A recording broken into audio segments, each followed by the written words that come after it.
7, lección número 7 del estudio. Hemos estado hablando mucho acerca de lo que sucedió con el primer rey de Israel. Comenzamos en 1 Samuel 8 y ahora estamos en el capítulo 14 y vamos a continuar con nuestro estudio el día de hoy. Notó el título de la lección. El título de la lección del día de hoy es La victoria inesperada. La victoria inesperada. Si tiene ya su lugar en 1 Samuel 14, note el versículo 1, vamos a leer del 1 al 7 para comenzar. Dice: aconteció un día que Jonatán, hijo de Saúl, dijo a su criado que le traía las armas: ven y pasemos a la guarnición de los filisteos que está en aquel lado. La guarnición es un conjunto de personas o de soldados que está en cierto lugar, ¿verdad? La guarnición es como un mini ejército del ejército más grande.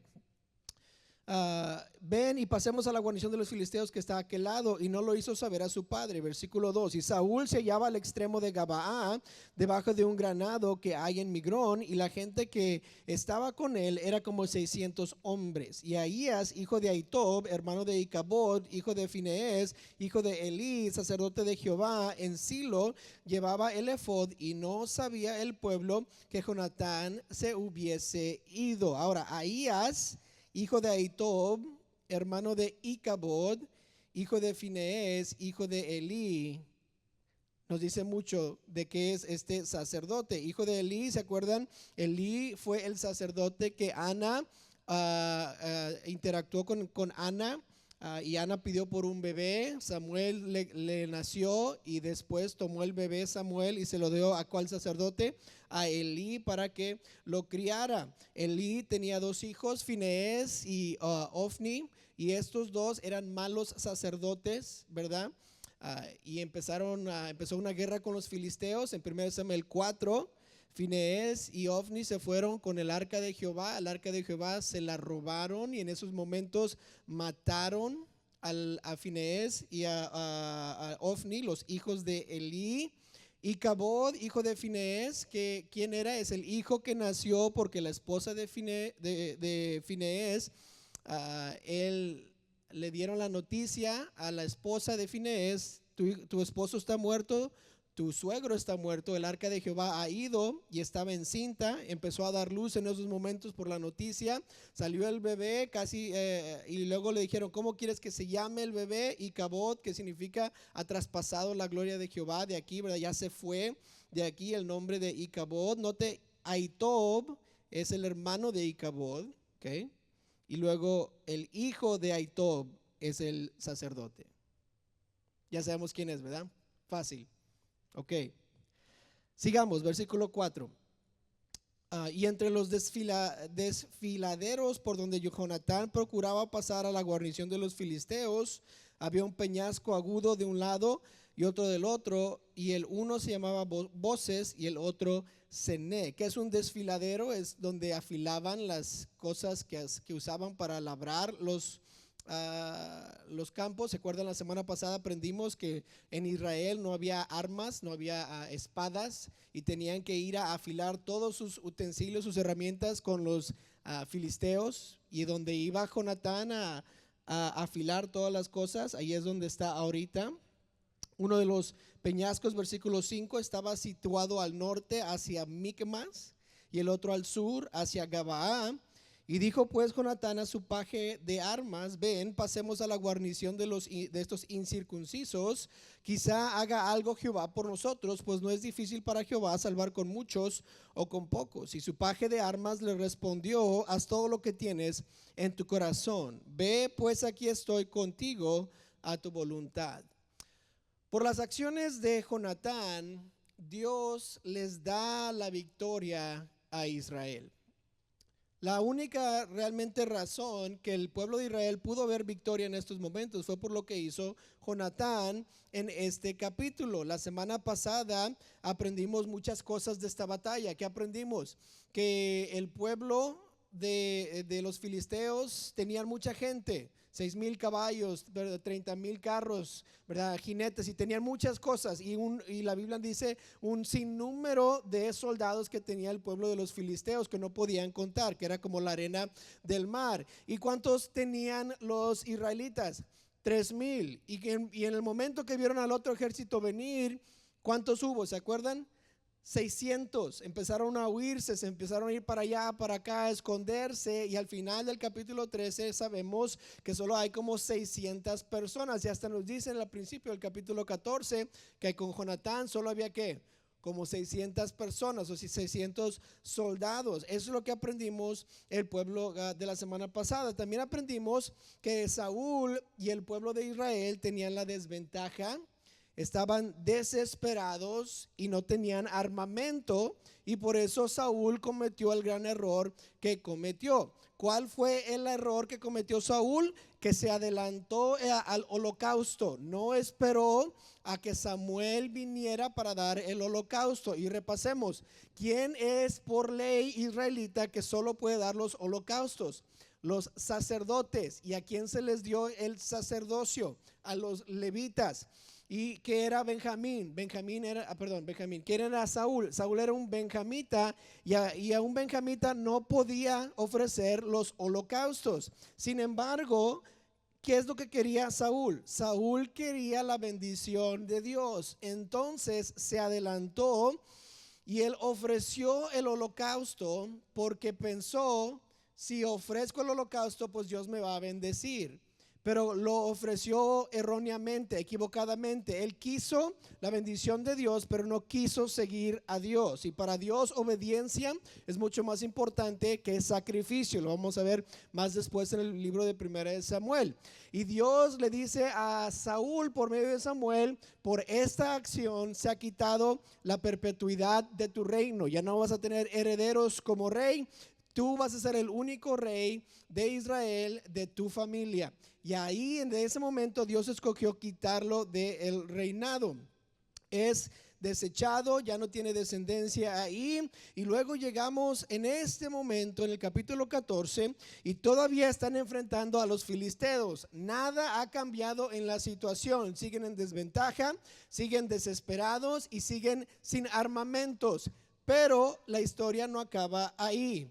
Veamos, quiero que vea un poco el mapa. Quiero que vea los mapas más o menos donde estamos. Primero vamos a ver el mapa amplio en donde estamos. Quiero que vea al sur de ahí es el mar Salado o el mar Muerto. A la izquierda es el mar Mediterráneo.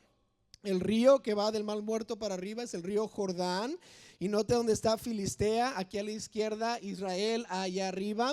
Note dónde está Gilgal, dónde está todo lo demás. Ahora enfoquémonos un poco más, vamos a ver un poco mejor las rutas que vienen. Ve esa línea que es la línea anaranjada. Esa es la ruta de Saúl y sus hombres de Gilgal a Gabaa. Saúl viene de allá y viene hasta Gabaa. Ahí es donde están esperando la lucha contra los que están en Micmas. Note la ruta que está en verde y punteada. Esta es la ruta del ejército filisteo hacia Ofra, Bet Orón y el valle de Seboim. ¿Se acuerdan que tuvieron divisiones y empezaron a mandar diferentes guarniciones a diferentes lugares? Estas son las 3 divisiones en donde se fueron de Micmas. Note la ruta roja, la que está en el mero medio. Esta es la ruta que vamos a estudiar el día de hoy, que es la ruta de Jonatán y su escudero hacia la guarnición filistea en Micmas. ¿Okay? Entonces, ¿dónde están? Están en Gabaa, donde está Saúl.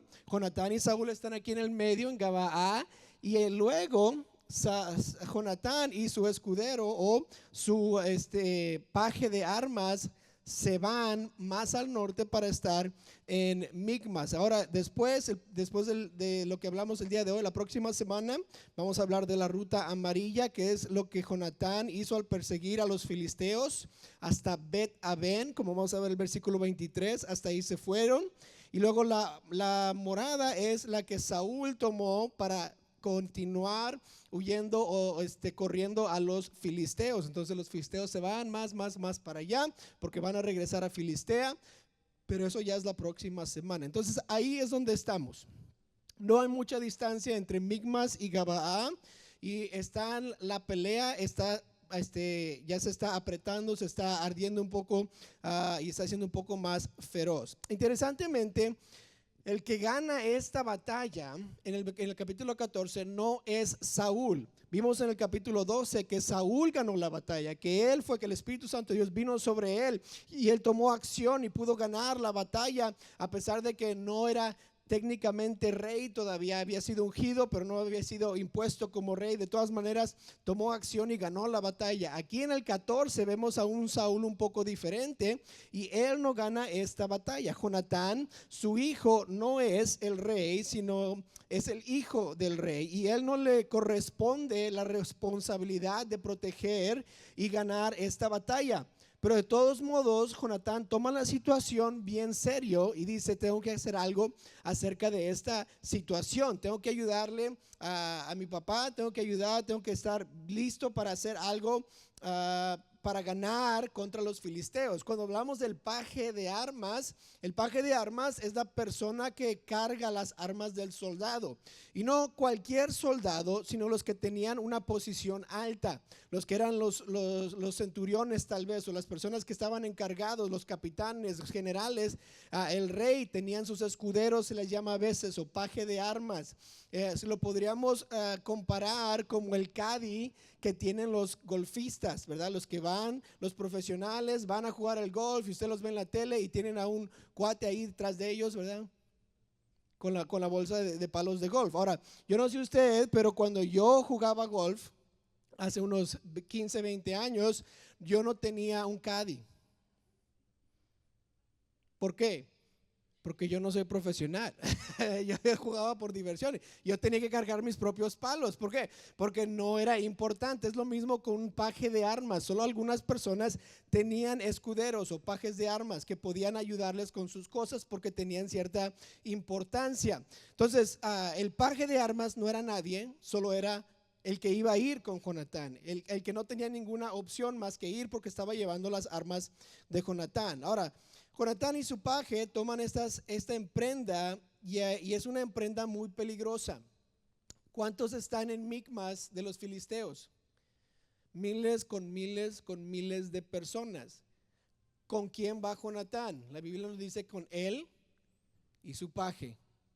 Dos, normalmente el paje era una persona que pequeña, no era alguien grandote, ¿verdad? Pero ¿para qué? ¿Por qué? Porque si es una persona grande, vete a pelear, no cargues las armas, pelea. Normalmente un paje era un niño, una persona que no era una persona grande, porque solo quería cargar las cosas. Entonces, esta emprenda es bien peligrosa, pero de todas maneras la toman, y vamos a ver al final de este estudio del día de hoy que viene la victoria. Y la pregunta se viene, pues, ¿qué hizo Jonatán para obtener la victoria? ¿Qué es lo que tomó, qué pasos tomó en este capítulo para que veamos cómo es que pudo ganar o cómo es que Dios le dio la victoria? Quiero que vea el paso número 1, se encuentra en el versículo 6 y 7, leámoslo otra vez. Dijo pues Jonatán a su paje de armas: ven, pasemos a la guarnición de estos incircuncisos, quizá haga algo Jehová por nosotros, pues no es difícil para Jehová salvar con muchos o con pocos. Y su paje de armas le respondió: haz todo lo que tienes en tu corazón. Ve, pues aquí estoy contigo a tu voluntad. ¿Notó ese valor que tenía Jonatán y su paje? ¿Qué dijeron? Vamos a la guarnición, tomemos este viaje, vamos hacia allá. Tenían cierta confianza para tomar este riesgo. ¿Y qué hicieron? Tomaron un riesgo calculado, que es el primer paso. Ellos estaban viendo lo que estaba sucediendo y ¿saben qué hicieron? Vieron que era riesgoso, vieron que era peligroso, vieron que era un viaje largo, o en sí largo para ellos, y de todas maneras se aventaron. Ahora, ¿qué pudo hacer el paje de armas de Jonatán? ¿Se pudo haber ido a su lugar, a su otro lugar como los demás? ¿Se pudo haber escondido, desertado? Claro que sí. ¿Qué tan grande era el paje de armas? Pues no era grande, era una persona pequeña. Entonces, él pudo haber dicho: me van a matar. No, ve tú, mátate tú, Jonatán. Yo no quiero matarme. Ya yo tengo familia, yo quiero tener una vida, o lo que sea. Él pudo haber dicho lo que sea. Sin embargo, el paje de armas, o sea, el escudero, y Jonatán, ambos deciden ir tras el enemigo a enfrentar a algo que era bien riesgoso. ¿Quién aquí dice: si yo me fuera a enfrentar a miles de personas, tal vez me matan. O sea, ese es un cálculo, es una cosa bien lógica. Pero ¿por qué tomaron un riesgo? La frase que puse ahí es calculado. Porque Jonatán dice esto en el versículo 6: no es difícil para Jehová salvar con muchos o con pocos. ¿Notó de dónde vino este riesgo o este valor o este deseo de hacer algo por el pueblo de Israel? No vino porque Jonatán era un buen soldado, sino ¿por qué? Porque él dijo: para Jehová no es nada ganar con muchos o ganar con pocos. Vamos tú y yo y vamos a ver si Dios nos usa. Vamos hacia adelante. Tomaron este riesgo calculadamente. En otras palabras, no estaban locos, sino eran personas locas al lado de Dios. Para nosotros hubiéramos dicho: están bien locos. ¿Por qué cree que Jonatán no le dijo a nadie que vamos para allá? Se escuchaba un poco loca la situación. Sin embargo, él sabía, él tenía la confianza en su corazón: Jehová puede ganar esta batalla con muchos o con pocos. Vamos a ver qué podemos hacer. Y se fueron hacia adelante. Ese es el paso que Jonatán tomó. Si su cálculo vino de lo que ya sabía de Dios, no de lo que creía de sí mismo. Todo estaba en su contra y no hay manera que él pudo haber sido victorioso. Sin embargo, reconoce lo mismo que nosotros reconocemos, que la batalla es del Señor. No era de ellos, sino del Señor. En Proverbios 21:31 nos dice esto: el caballo se alista para el día de la batalla, mas Jehová es el que da la victoria. Y ahí estaba Jonatán creyendo: Jehová da la victoria, Jehová da la victoria. Podemos hacer algo, vamos hacia adelante. ¿Qué vamos a hacer? En Josué 1:8 nos dice esto de Dios: mira que te mando que te esfuerces y seas valiente, no temas ni desmayes, porque Jehová tu Dios estará contigo en donde quiera que vayas. Qué bonita promesa, qué bonito es saber que tenemos a un Dios al lado nuestro, que podemos ir hacia adelante y saber que Él está con nosotros y va a pelear nuestras batallas con nosotros mismos. Yo no sé si Jonatán le habían dicho algunas historias, pero tal vez se acordó de la historia de Gedeón. Cómo es que Gedeón con 300 personas tomó un mismo riesgo. Se fue con un sinnúmero. La Biblia nos dice lo mismo, que eran un sinnúmero de madianitas, y Gedeón va en contra de los madianitas y Dios le dice: quítalos de 10,000, quítalos los demás, solo llévate a 300, y se van con 300. ¿Y qué sucede? Una gran victoria. Pero ¿qué hizo Gedeón? Él tuvo que tomar un riesgo calculado. ¿Cuál fue el cálculo? Dios me dice: voy a obedecer a pesar de que sea un gran riesgo. En unos capítulos más adelante vamos a ver cómo es que David también tomó un riesgo al enfrentarse con Goliat. No era nada más una confianza cegada, sino David sabía lo que estaba sucediendo y qué tipo de persona era Goliat, y él de todas maneras toma el riesgo, porque él dice que el Jehová de los ejércitos, de las huestes de Jehová, el que está es Dios de Israel. Él va a dar la victoria. Tal vez se acuerda de Sadrach, Mesach y Abednego, cómo es que ellos también tomaron un gran riesgo al decirle a Nabucodonosor que no adoraremos a la estatua ni a ti, porque sabemos que Dios nos puede librar, y si no te vamos a adorar. ¿Se acuerdan de esa historia? Como Sadrach, Mesach y Abednego no se dieron por vencidos, no dijeron claro que sí porque nos vas a matar, sino dijeron no te vamos a adorar. Tomaron un gran riesgo al decirle a Nabucodonosor no, y de todas maneras tomaron ese paso. ¿Y qué pasó? Gran victoria en las vidas de cada uno de ellos. Sabe que en nuestra vida como cristianos deberíamos, y se nos va a pedir tomar pasos que son un poco riesgosos, que nos van a hacer sentir un poco de miedo, ¿verdad? Yo pienso muchas veces en la primera vez que uno empieza a diezmar o va a ofrendar aparte más allá del diezmo, y cuando empieza uno a dar estos pasos de fe, ¿sabe qué está haciendo? Se está arriesgando un poco. ¿Por qué? Porque usted está viendo su presupuesto, y para los que no saben qué es un presupuesto, hablan después de mí, yo les ayudo a saber qué es un presupuesto, ¿verdad? Pero ve su presupuesto, ve lo que está entrando, y Dios dice: tienes que honrarme con 10%, y ¿qué se nos viene a la mente primero? Y yo lo he pasado muchas veces. ¿Cómo? Y los nuevos cristianos, ¿verdad?, vienen y me preguntan: pues, ¿de qué saco el diezmo? ¿Del net o del gross? ¿Cuál? Y la misma pregunta siempre, ¿por qué? Porque quieren que yo les diga, ay, no, del net, porque es lo que usted recibe, ¿verdad? Deje el gross para, no. ¿Y qué está pasando? Estamos tomando un riesgo al darle a Dios 10% y no quedarme con nada. Pero es un riesgo calculado. ¿Por qué? Porque Dios me dijo que le diera el diezmo. Y igualmente cuando Dios pone en mi corazón dar más a las misiones, o dar al fondo de construcción, o tal vez dar a cualquier proyecto, y sabe que está pasando en mí, está pasando un miedo porque estoy tomando un paso que es un poco riesgoso. ¿Cómo es que voy a dar más dinero y me voy a quedar con menos cuando ni siquiera me basta lo que tengo? ¿Verdad? Es un paso de riesgo. Y tengo que tomarlo porque es un riesgo calculado. Sé que Dios me está tocando el corazón y lo voy a tomar. El evangelizar es tomarse un riesgo. Es tomarse el riesgo de que algunos no van a escuchar. Es tomar el riesgo de que algunos lo van a odiar. Es tomar el riesgo de que algunos no lo van a querer ya más, porque estoy ahora diciéndoles a otros de Cristo. Este sábado, cuando vayamos a decirle a toda la comunidad, espero que venga y que tome ese paso de riesgo y diga, ok, a las 9:30 voy a estar aquí, me van a dar instrucciones, vamos a ir juntos. Y aunque tenga un poco de miedo de decirle a alguien, ven a mi iglesia, lo voy a hacer. ¿Por qué? Porque es un riesgo calculado. Dios me ha pedido hacerlo. Yo quiero obedecer a Dios y voy a tomar ese paso que tal vez es un poco de riesgo, pero lo voy a hacer de todas maneras. Criar piadosamente a su familia es un paso que es un poco riesgoso porque va en contra de la cultura.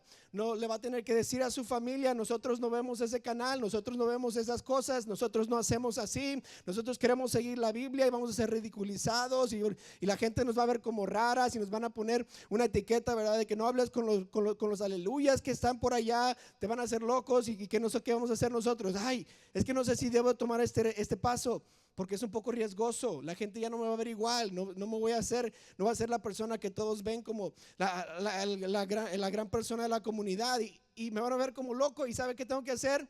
Arriesgarme un poco calculadamente porque estoy siguiendo a Dios.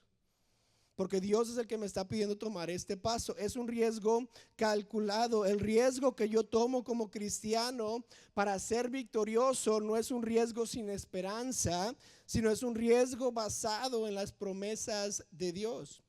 Por eso es que yo puedo tomar ese riesgo. Por eso es que con un poco de miedo, pero también con valor, voy hacia adelante a hacer lo que Dios me ha pedido hacer, porque no estoy tomando el paso porque yo sé mucho, sino porque Dios lo sabe todo. ¿Y qué decía Jonatán? Dios puede salvar con pocos o con muchos. Vamos a tomarnos este riesgo para ver qué es lo que puede hacer Dios. Y esta es una pregunta que tenemos que considerar como cristianos. ¿Cuál es el riesgo que debemos tomar en nuestra vida cristiana? ¿Qué es ese paso que nos está atemorizando un poco? ¿Qué paso ahorita está pensando usted en su mente que no quiere tomar solo porque no sabe lo que va a suceder? Porque tal vez hay un fracaso. Y sabe, ese paso que está pensando en tomar, debería tomarlo. No porque usted sabe todo, sino porque está poniendo su confianza en las promesas de Dios. Y si Dios me dijo hazlo, lo voy a hacer, porque Él es el que da la victoria en nuestras vidas. Ese fue el primer paso que Jonatán tomó para tener la victoria. Quiero que note el segundo paso. Vaya al versículo 8, por favor. Dice esto. Dijo entonces Jonatán, vamos a pasar a esos hombres y nos mostraremos a ellos. Note lo que dice. Si nos dijeren así, esperad hasta que lleguemos a vosotros, entonces nos estaremos en nuestro lugar y no subiremos a ellos.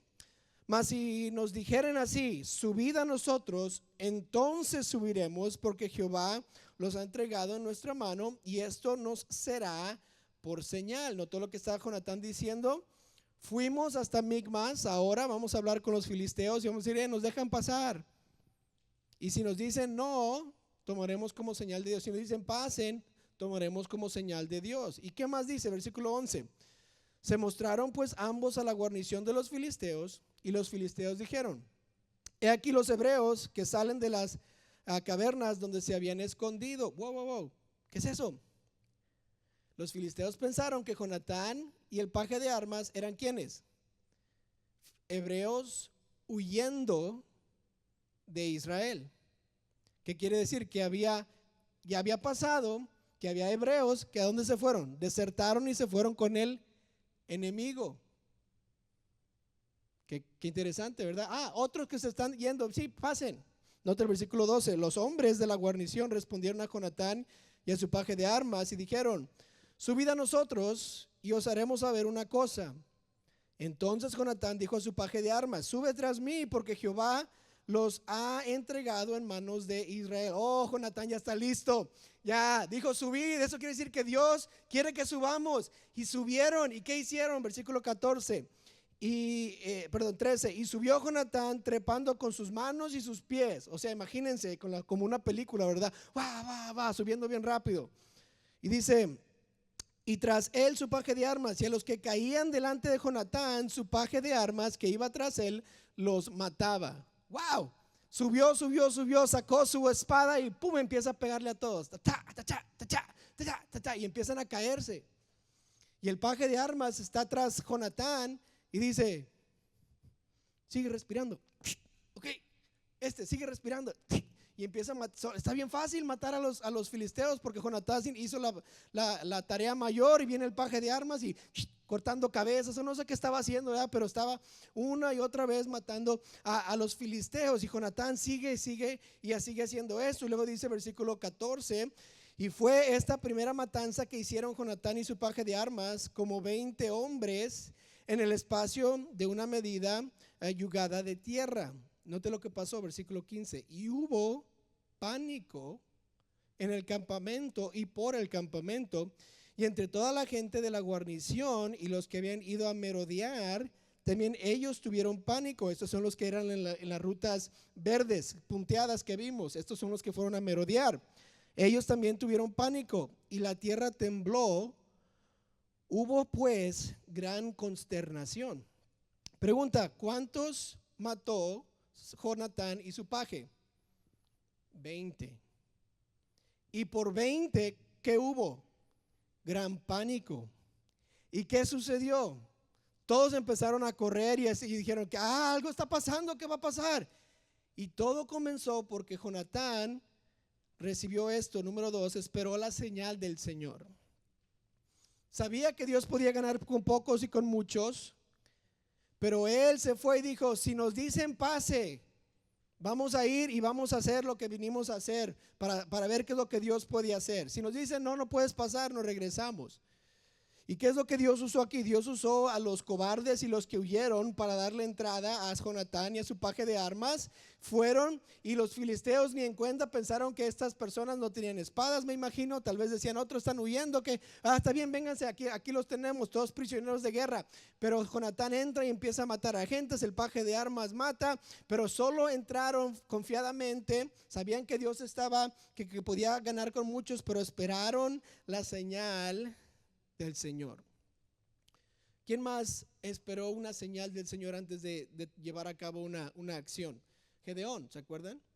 Gedeón le pide al Señor una señal antes de que guíe al ejército de Israel contra los madianitas. ¿Saben que Dios también confirma quién es Jesús después de su bautismo? ¿Verdad? No nada más empezó a ir a Jesús a hacer las cosas, sino que Dios confirmó o dio una señal para que todos supieran que Jesús era el Hijo de Dios. Vean Mateo 3:16. Jesús, después de que fue bautizado, subió del agua, y aquí los cielos fueron abiertos, y vino y vio el Espíritu de Dios que descendía como paloma y venía sobre él, y hubo una gran voz de los cielos que decía: este es mi Hijo amado, en quien tengo complacencia. Una señal de Dios vino, y todos dijeron: este es el Señor, este es el Mesías, el que Dios ha enviado, el Hijo de Dios. Y esa señal fue importante. ¿Por qué? Porque ahora, más confiadamente, Jonatán y su paje de armas llevaron a cabo la gran revolución o la gran victoria. Fueron e hicieron con 20 personas filisteos que mataron un gran pánico en todo el campo de los filisteos. Las señales, sabe usted que vienen de muchas formas. No nada más son señales así, ¿verdad? Pero las señales pueden venir de muchas formas. El pastor Chappell menciona una vez que cuando comenzó la iglesia aquí no tenían nada que comer en el refri, se fueron a dormir y luego el hermano Hawk vino de unas 3, 4 horas de una ciudad más lejos y llegó en la madrugada tocando la puerta del pastor Chapo y su esposa y dijo, pastor Chapo, ¿cómo está? Le trajimos un mandado, sentimos que Dios nos dijo que viniéramos esta mañana con este mandado para animarle y pum, fue como una señal, dice el pastor Chapo, como una señal del Señor que le dijo, estás bien, estás siguiendo hacia adelante. Me ha pasado a mí algunas veces, hace unos meses, estábamos, mi esposa y yo decidimos llevar a nuestras hijas a comer a IHOP, porque uno, pensamos que era bien barato, nos dimos cuenta que no. Dos, porque a mis hijas les encanta el pancake, ¿verdad? Y vamos al pancake. Entonces fuimos a la hora equivocada. O sea, no sé si ustedes han ido a veces en IHOP, tienen la venta en donde compra un plato para adulto y el del niño es gratis, ¿verdad? Pues no llegamos a esa hora, ¿ok? No llega. Entonces fuimos y estábamos ahí y estábamos disfrutando la comida y vimos a unos hermanos de la iglesia, los saludamos, ¿cómo está? ¿Qué bien? ¿Todo bien? ¿No? ¿Qué bien? Sí, okay. Nos sentamos, comimos, llegó el cheque, ¿verdad? La cuenta, dije, bueno, pues ya vinimos, ya comimos, no nos podemos ir, ¿verdad? Pagamos. Y ya nos fuimos y luego el mesero empieza a correr tras nosotros. Estamos en el estacionamiento llegando al carro. ¡Espérense! Yo dije, no, ¿qué pasó? El 20 que le di no era real. ¿O qué pasa? No le di suficiente, me equivoqué y me puse un poco nervioso. Pero viene el mesero con la gerente y yo, ay, no puede ser, la gerente vino. Algo malo pasó. No, llegaron y, hey, aquí está lo que dejó en la mesa. Alguien pagó por su cheque, por su cuenta. Yo dije, ¿de veras? Y yo sabía quién era, ¿verdad? Porque ahí estaban, ¿verdad? Y dije, bueno, pues, ¿qué le vamos a decir? Pues no le digas gracias porque no sabemos, no es cierto, ¿verdad? Pero fue wow, no estábamos esperando la cuenta, ¿verdad? Pero Dios proveyó de una manera y fue una cosa pequeña, pero eso no fue todo. Esa misma semana, al final de la semana, estamos haciendo mandados con mi familia. Era un viernes en la noche y todas mis hijas estaban llorando, quejándose, gritando, peleándose atrás. Y mi esposa y yo empezamos a frustrarnos, ¿verdad? Como que usted sabe cómo va, ¿verdad? ¿Qué voy a decir? Si digo algo voy a pecar y no, luego van a llamar a los child securities y luego van a estar aquí, ay, ¿qué hago, verdad? Y en la mente se me vino así, tengo un carro lleno de mujeres, no han comido, es viernes en la noche, hay que ir a comer. Creo que esa es la solución. Les pudiera gritar, pero lo que realmente me están diciendo es que tengo hambre, ¿verdad? Ok, mijas, vamos a ir a Chili's, ¿verdad? No, Chili's, ¿por qué? Porque tienen igual un plato de $7 para niños que no es $7, pero bueno, vamos ahí, sí, vamos. Y mi esposa me dice las palabras famosas, ¿verdad? ¿Cómo vamos a pagar? Y yo le dije, yo me la averiguo, no sé, pero no podemos hacer nada más que ya comer, porque estoy hasta aquí de todo lo que está pasando. Y santo remedio, fuimos a Chile y todos bien contentos. Y ordenamos y que no sé qué, felices y no sé qué bonito estaba la cosa. Y luego llega una hermana de la iglesia, está ella, no era una persona saludable, está en tratamientos y vino y me dio gusto ver a los hermanos que estaban viniendo porque significa que estaban mejorando, que estaban saliendo de la casa, que no se estaban quedando en casa y dije, qué bonito verlos, qué bonito. Y se fueron a sentar, los sentaron y ya era tiempo de mi esposa y yo irnos con nuestras hijas. Y dijimos lo mismo, nos trae la cuenta, no, alguien ya pagó por su cuenta. Y le dijimos, ¿quién es? No le puedo decir. Y luego mi esposa, son los de allá, ¿verdad? Y la mesera, pues ya sabíamos, ¿verdad? Y fuimos y le dijimos, gracias hermanos, ¿verdad? Qué bendición. Y ¿qué estaba pasando? En una semana, 2 ocasiones diferentes, una señal pequeña de Dios que decía, estás bien, estás en el lugar correcto. Sigue adelante. Hoy pasó otra y es lo mismo, como una señal que Dios está diciendo, sigue adelante, ahí está. Por eso es que muchos de ustedes que tal vez reciben tal vez una carga del Señor para hacer algo por una persona aquí en la iglesia, no deberían pensarlo dos veces, porque es como que Dios usándolos para decirle a alguien más: esta es la señal que estabas buscando. Dios no le va a dar, mire, Dios no le va a dar $1,000,000 como señal. Y si le da, me invita por favor y lo disfrutamos juntos. Pero ¿cuáles son? Las señales a veces son bien pequeñas y a veces vienen por la palabra de Dios. No vienen porque alguien me dio algo, sino porque estoy leyendo la Biblia y lo que está en la Biblia entra en mi corazón y digo: wow, estaba buscando esta respuesta, Dios me dio esta señal. Salmo 119, 105: lámpara es a mis pies tu palabra y lumbrera a mi camino. A veces las señales vienen por la predicación de la palabra de Dios. 1 Corintios 1, 21: ya que en la sabiduría de Dios el mundo no conoció a Dios, mediante la sabiduría agradó a Dios salvar a los creyentes. ¿Por qué? Por la locura de la predicación. Muchas veces la señal que estoy buscando de Dios viene por medio del consejo. Estoy pidiendo consejo a diferentes personas piadosas que sí saben la palabra de Dios, que me pueden aconsejar. ¿Y qué traigo? Recibo esa señal que tanto estaba esperando de Dios para tomar ese gran paso. Los pensamientos son frustrados donde no hay consejo, dice la Biblia, mas en la multitud de consejeros se afirman. No sé qué hacer, qué voy a hacer, qué está pasando en mi corazón. Voy a consejeros y la señal del Señor para yo continuar está en el consejo. A veces, como me ha sucedido a mí, tal vez le ha sucedido a usted, hay actos que suceden que uno no sabe que por qué sucedió, pero es como una señal del Señor diciendo: estoy aquí. Es como dice la Biblia, Hebreos 13:5, ¿verdad? No te desampararé ni te dejaré. Una promesa más del Señor, están ahí. Siguen hacia adelante. ¿Y sabe qué pasó? ¿Qué más pasó? ¿O qué paso tomó Jonatán? No nada más dejó la señal del Señor, no esperó a la señal del Señor, sino al final él dejó que Dios hiciera el resto. Él dejó que Dios hiciera el resto. Note lo que dice. Versículo 16: y los centinelas de Saúl vieron desde Gabaa de Benjamín como la multitud estaba turbada e iba de un lado a otro y era deshecha. Se están deshaciendo los filisteos. Entonces Saúl dijo al pueblo que estaba con él: pasad ahora revista. ¿Qué es la revista? Es la lista, ¿verdad? Están viendo quién está ahí, quién no está ahí, y ved quién se haya ido de los nuestros. Pasaron revista y aquí que faltaba Jonatán y su paje de armas. Y Saúl dijo a Ahías: trae el arca de Dios, porque el arca de Dios estaba entonces con los hijos de Israel. Pero aconteció que mientras aún hablaba Saúl con el sacerdote, el alboroto que había en el campamento de los filisteos aumentaba e iba creciendo en gran manera. Entonces dijo Saúl al sacerdote: detén tu mano. Y juntando Saúl a todo el pueblo que con él estaba, llegaron hasta el lugar de la batalla. Y he aquí que la espada de cada uno estaba vuelta contra su compañero y había gran confusión. ¿Qué pasó?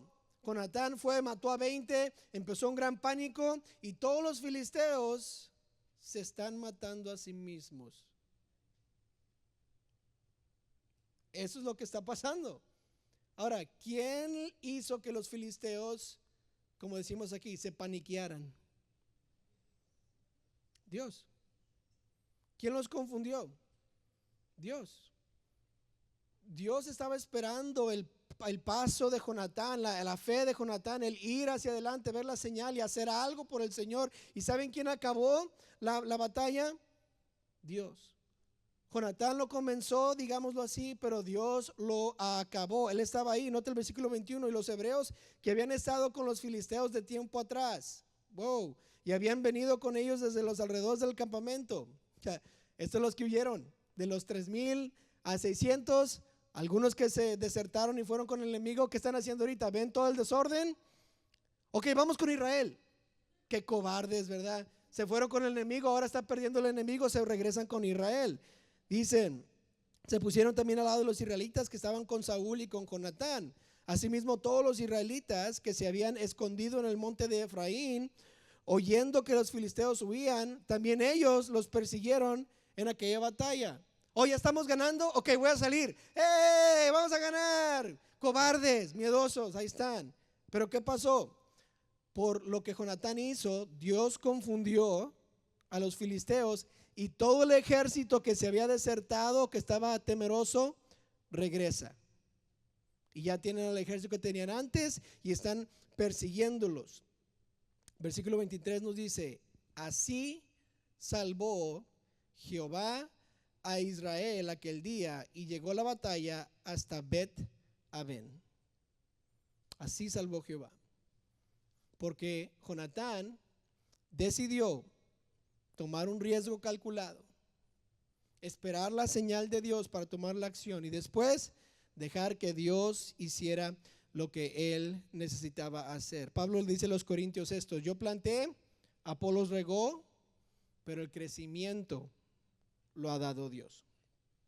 Dios es el que da la victoria, Dios es el que da el crecimiento, Dios es el que al final de cuentas merece toda la gloria por lo bueno que sucede en nuestras vidas. Cuando ya he hecho todo lo que yo puedo hacer, yo le dejo a Dios acabar.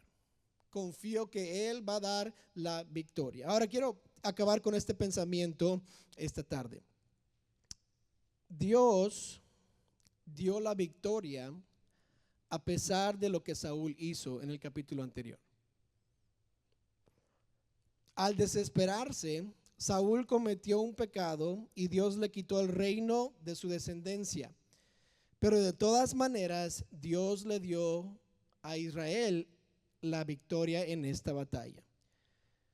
Entonces, ¿qué podemos aprender? Que las victorias no siempre son indicaciones de bendiciones.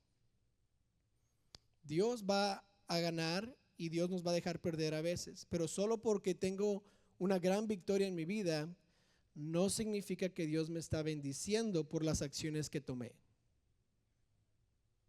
Muchas veces como cristianos vemos por fuera lo que un cristiano está pasando, lo que otro hermano está pasando, tal vez lo que los impíos están haciendo, y vemos sus grandes victorias.